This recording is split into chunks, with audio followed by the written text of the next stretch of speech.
जब कोई व्यक्ति किसी क्रेडिटर को या फिर उसके एजेंट को अचल संपत्ति के दस्तावेज, चल संपत्ति नहीं है यहाँ पे, अचल संपत्ति है, थोड़ा गौर कीजिएगा, यानी कि टाइटल डीड्स हो गई, उसको सौंप देता है इस इरादे से, इस इंटेंशन के साथ कि वह संपत्ति एक सुरक्षा, सिक्योरिटी के रूप में रहेगी सामने वाली पार्टी के पास, तो इसे mortgage bye deposit of title deeds कहा जाता है। और इंग्लिश लॉ में इसको इक्विटेबल मॉर्गेज कहा जाता है। Hello everybody, welcome back this channel. तो अपन आ चुके हैं वापस से एक और बंधक विलेख। समझिए, बंधक विलेख मतलब हक विलेखों के निक्षेप द्वारा बंधक। ये मॉर्गेज बात करता है कि आप क्या करते हो,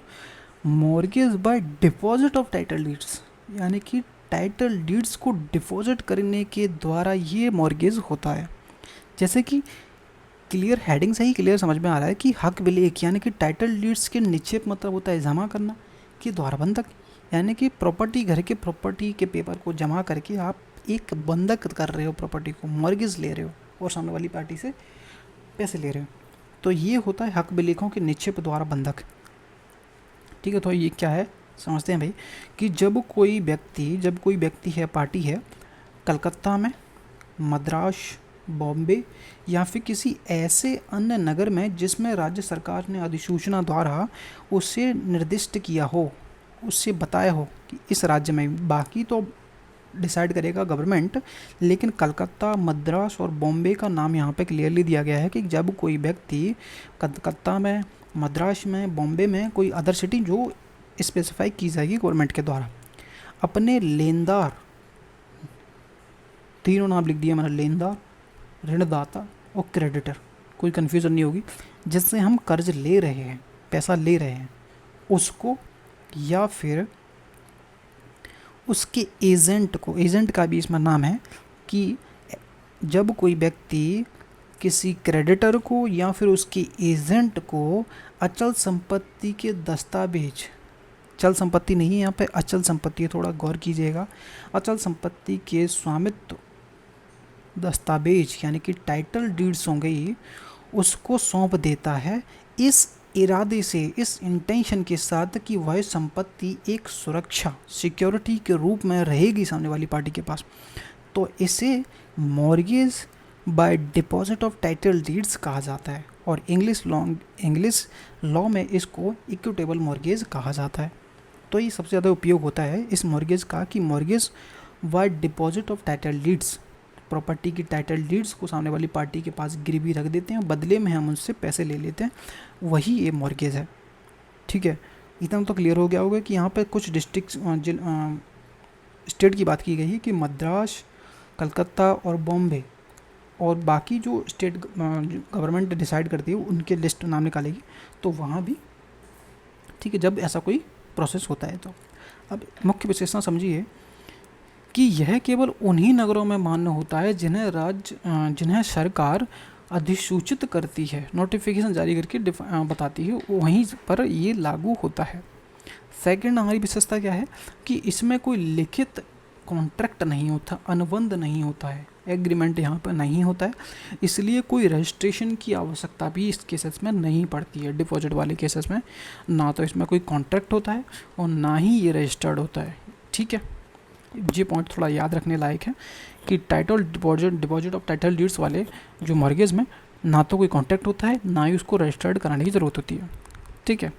अब है कि बंधक करता मॉर्गेजर को अपनी संपत्ति के ऑनरशिप जो डीड्स हैं, स्वामित्व दस्तावेज हैं, उसको लेनदार को सौंपने होते हैं, सामने वाली पार्टी को डॉक्यूमेंट देने पड़ते हैं प्रॉपर्टी के। ठीक है, फोर्थ पॉइंट है कि यह एक साधारण और सुविधाजनक तरीका है क्योंकि इसमें कोई औपचारिक लिखित कॉन्ट्रैक्ट, अनुबंध की आवश्यकता नहीं होती है, बाकी में हमें करने पड़ते हैं, लेकिन डिपॉजिट और टाइटल डीड्स वाले मॉर्गेज में हमें किसी भी प्रकार की कोई भी कॉन्ट्रैक्ट करने की यहाँ पर कोई ज़रूरत नहीं होती, रजिस्ट्रेशन की ज़रूरत भी नहीं है। सामने वाली पार्टी को अपने डॉक्यूमेंट पकड़ाओ, सामने वाली से पैसे ले लो, तो हो गया मॉर्गेज। अब रेमेडीज़ की बात आती है कि भाई रेमेडीज़ किसके पास क्या होती हैं।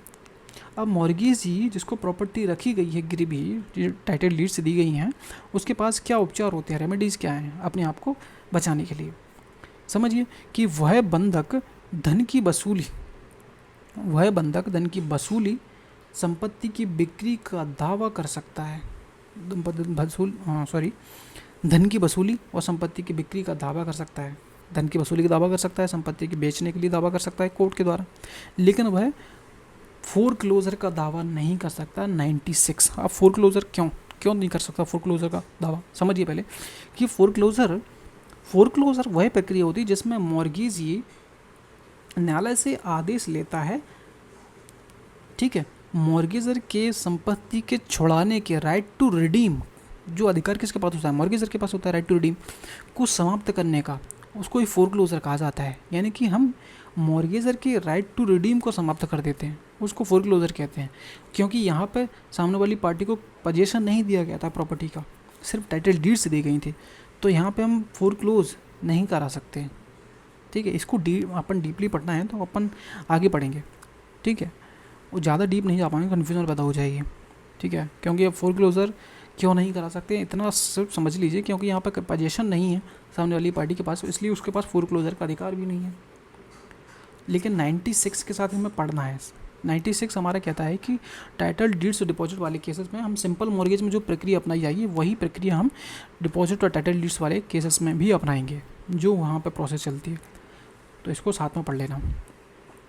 सेकंड रेमेडीज़ क्या है मॉर्गेजर के लिए, कि वह मोचन रिडेम्पशन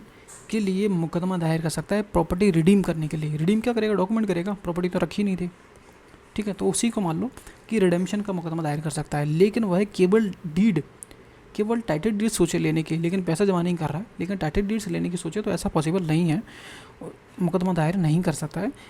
ठीक है। इससे पहले मॉर्गेज जो संपत्ति का मोचन कराना होगा। मोचन कैसे होगा संपत्ति का, मोचन तो तभी होगा सामने वाली पार्टी के जो पैसे लिए थे आपने 1 लाख लिए थे मान लो,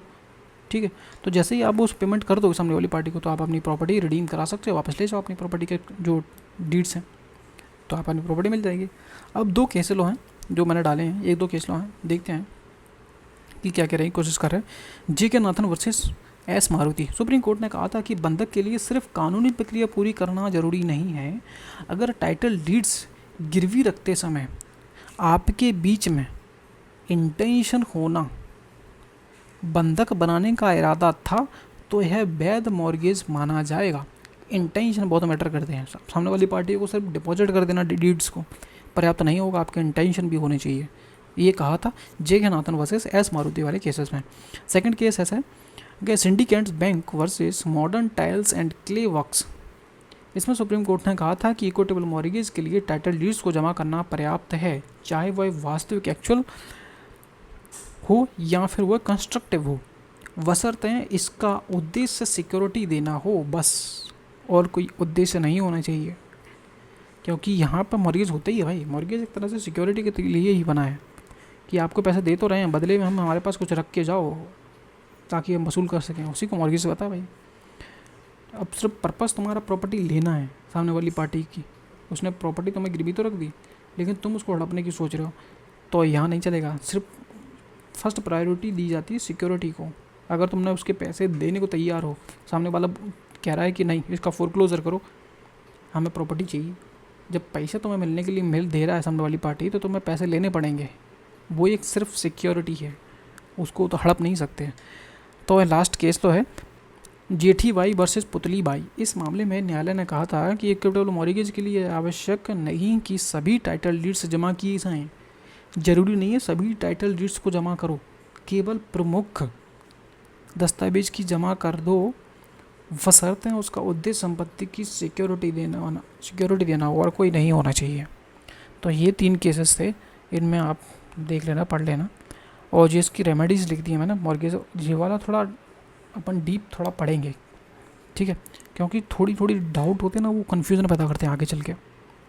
फोरक्लोजर मैंने बता दिया क्या होता है, अपन बंधककर्ता के जो रिडीम करने के अधिकार है उसको समाप्त करने की कोशिश करते हैं, वही फोरक्लोजर होता है। फोरक्लोजर अपन कोर्ट में जाके केस करके वो फोरक्लोजर का अधिकार सामने वाली पार्टी से छीन लेते हैं, रिडीम करने का अधिकार। तो ये था mortgage bye deposit of title deeds. कोई कन्फ्यूजन हो तो पूछ लेना,